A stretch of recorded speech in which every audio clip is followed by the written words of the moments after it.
Joining me now is David Sirota. He's a journalist, columnist, editor, and former Bernie Sanders speechwriter and senior advisor, as well as the founder of the Daily Poster, a grassroots-funded investigative journalism project that covers politics, business, and corporate power. David, thanks so much for joining me. How are you today?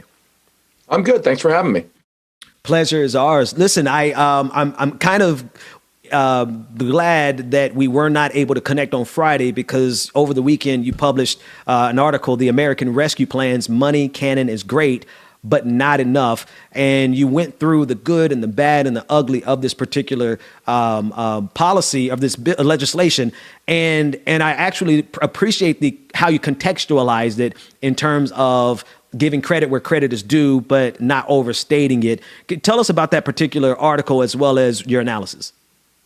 Sure. I think the stimulus bill, the American Rescue Plan, it's indisputable from my perspective that the spending in the bill is really important. That the part of the bill that that spends money on programs that exist, on unemployment insurance, a new child tax credit, all of that is important. It's necessary. It's good. It's direct aid to people. I think I read a stat that about 40 to 45% of the entire bill is just cash out the door to regular people. There's another portion of the bill that goes to state and local governments, also important. So I think overall, the spending of the bill is really important, and it represents a victory over the austerity ideology that has dominated politics for the last 30 to 40 years, which is to say that kind of idea that we can't spend money to help people, that we have to only first and foremost think of the deficit and the national debt in conventional ways, that this bill, a $1.9 trillion bill, I think represents a victory over that really bad ideology. By the way, a much bigger victory than the Obama stimulus bill 11 or 12 years ago. That was $787 billion. That was too small for the economic crisis we were facing then. And ultimately,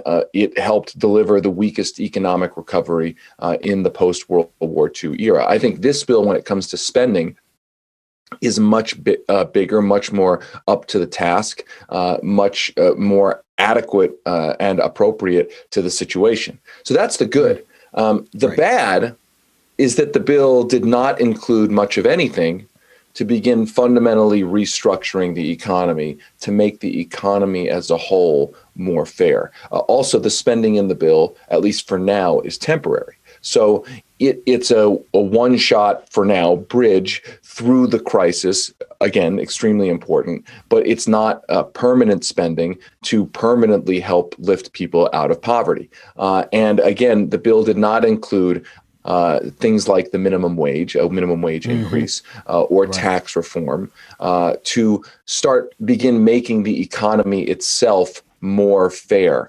And then the ugly is that the bill included some spending that will actually make it harder to reform the healthcare system.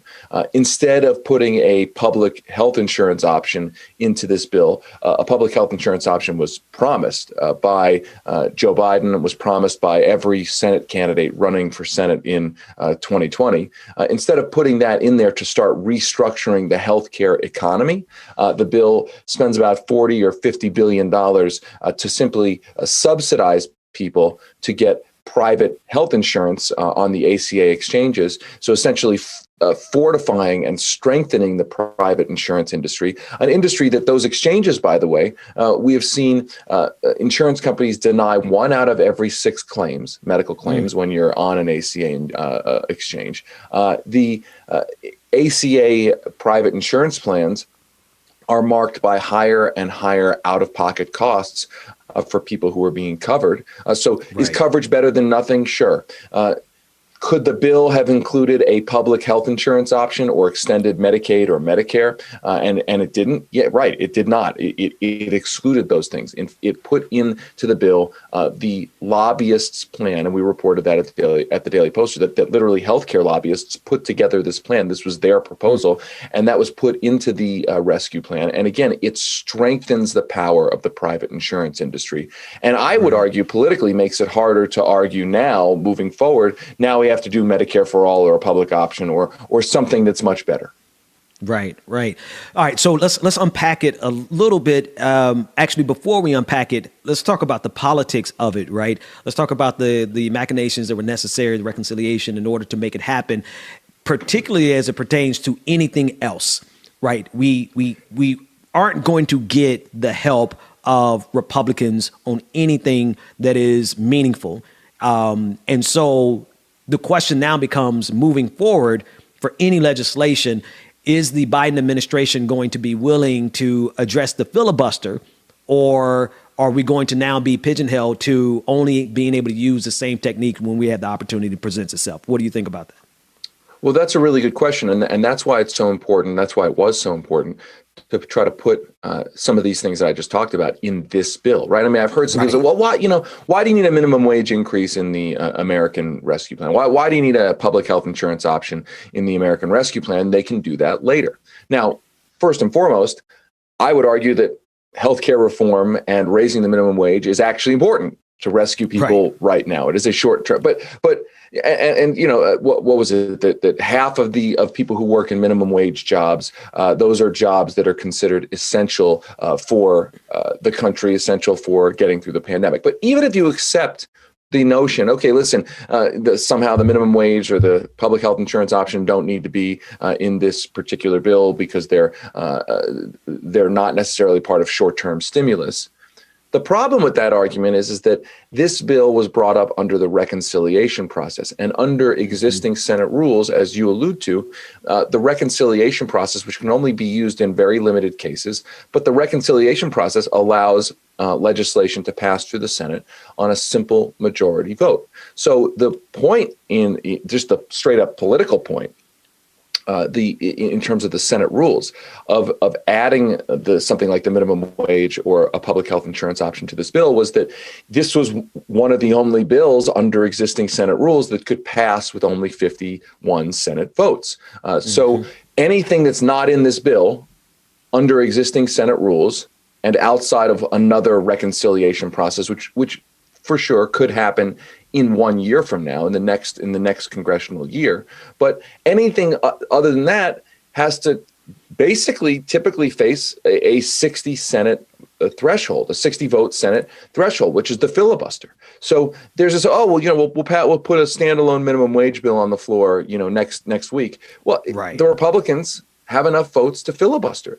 So that's a long way of saying, if you do not get rid of the filibuster, then anything that wasn't in the American Rescue Plan faces a much more difficult path to ever seeing the light of day. Biden has, up until now, said he does not support necessarily reforming the filibuster, but he's starting to change that. I saw a comment, I think yesterday, his chief of staff on, I think it was Mehdi Hassan's show, started alluding to the idea that Biden maybe doesn't want filibuster reform, but wouldn't necessarily stand in its way. Now you have Joe Manchin, who has said he would never support getting rid of the filibuster. Now he's at least saying that maybe they could tweak the filibuster to require it to be what's known as a talking filibuster. Right now, there's not just a filibuster. The filibuster is made easy. Any senator can just sort of say, hey, I'm holding up this bill, and I don't really have to do much of anything other than say I'm holding up this bill. Manchin's talking about bringing back the old talking filibuster where, in the days of old, if you wanted to filibuster a bill, you had to stand on the floor of the Senate for hours and hours and hours to try to stop the bill. So there are potential ways to reform the filibuster that could break this logjam. Yeah. And I'm thinking it's I watched that clip. It was Mehdi Hassan and Biden's chief of staff. And it was as it pertained to HR1, the John Lewis Voting Rights Act. They have when I say they, Joe Biden has a real problem ahead of him. Right. Yeah. Because there's an all out assault against voting rights across this country. But also there is a very clear demand from Black people in particular to protect our voting rights. And so do you think by them positioning themselves, and Joe Manchin understands that he's going to be on the wrong side of that argument too, which is why I think he's trying to find a way to prevaricate there. But do you think turning the filibuster into a talking filibuster, meaning that they actually have to stand there and filibuster like they used to versus just putting a hold on legislation, do you think that's going to be sufficient enough to get major legislation through, like the John Lewis Voting Act? It's a good question. I really don't know. I mean, I think that it's hard for me to see a way that something like the voting rights initiatives pass through the Senate without a true reform of the filibuster, not just sort of making it a little bit harder. I mean, certainly making it harder to filibuster would be good. All of these steps would be good. But it's hard for me to see a full way around this unless they change the rules of the Senate. And look, right. I do think that, the concern about getting rid of the filibuster is what happens when Mitch McConnell is Senate Majority Leader again. What would the Republicans do without a filibuster? And I think we know what they would do. I mean, they would pack the courts. They would do all the things that we know that they would do. So is there a concern that if you create this power, somebody's going to use this power for really evil things? Yes, there is. But I think that the idea that the American government can't respond to things anymore because it allows a tyranny of the minority in the U.S. Senate, meaning the minority party, right? That basically 41 senators can stop anything. I mean, that is not good for American governance. I mean, I think there was a stat a couple of years ago that right now, for people to understand just how unbelievable the filibuster is, right? The Senate is an undemocratic institution unto itself, right? Wyoming has as many Senate votes as California. So fundamentally undemocratic institution. And then you add to the filibuster for it. And it's basically that one way I calculated it is 41 Senate votes representing 11% of the population can stop anything. So 11% of the people's representatives in the Senate have enough Senate power to stop anything they want. That's way beyond being like undemocratic. That's basically autocratic, right? That's not even close. And I know we don't live in a direct democracy, but that doesn't respect the democratic foundations of living in a republic. Right. And so the some of the problems, and I hear you alluding to them, is the fact that there's the fear, obviously, of what Republicans will do, but then we've also seen what Republicans do anyway, even with the filibuster, right? They still have, and because I think I can summarize what I'm thinking right here, and I would like for you to address it. Republicans have power because they're absolutists and they don't give an inch. Right. They understand the power of moving as a political bloc when they're in the majority and when they're in the minority. And yet we still have Democrats who become stumbling blocks. Manchin, Sinema come to mind. Right. There's more. You had the 8 that voted against the $15 an hour minimum wage. Why is it that the Democratic Party is incapable of moving as a bloc in a solidified way to get done what they need to get done, whether they're in the majority or the minority, and Republicans have been able to forward their agenda nonstop, relentlessly, regardless of if they're in the majority or the minority? Well, I think it's because the Democratic Party is frankly a bigger tent, if you will. I think that the party, its ideological foundation is a much broader ideological foundation than the Republicans. I mean, the Republicans have essentially purged themselves of so-called moderates. They've purged the party of anybody who doesn't adhere to that right-wing political ideology. The Democratic Party is a much more diverse party, ideologically diverse, demographically diverse, and there's a lot of upsides to that. The downside is that when the party needs to behave, as you say, when the party needs to behave as a bloc, it becomes more difficult. I do think what's disturbing. Let's go back to the $8 minimum wage, or excuse me, the eight senators who voted against the $15 minimum wage. What's disturbing is what the party cannot behave as a fully unified bloc on. There are certain things. So like the fact that there were 8 Senate Democrats to vote against something that should be as foundational as raising the minimum wage, that really signals it's not just an ideological diversity, that there is potentially ideological division in a sense that's problematic. Will that division exist when it comes to voting rights? I don't know. I think you're going to see some of these senators that you mentioned, Joe Manchin, maybe Kristen Sinema, try to separate their views on the filibuster from their views on the specific issues. But those things are inseparable, right? Like there's going to be an effort to say, look, I support the voting rights stuff, but I support necessarily fully getting rid of the filibuster because I believe in the so-called the institution.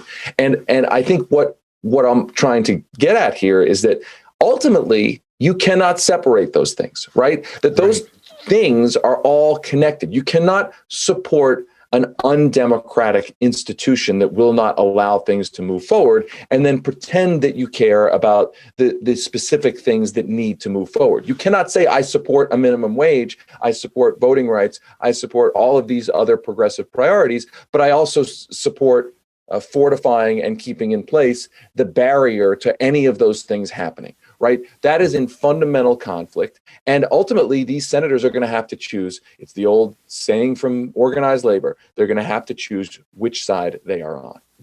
Absolutely. David Sirota, journalist, columnist, and founder of the Daily Poster. Thank you so much for joining me today. Thank you. Thanks for having me anytime.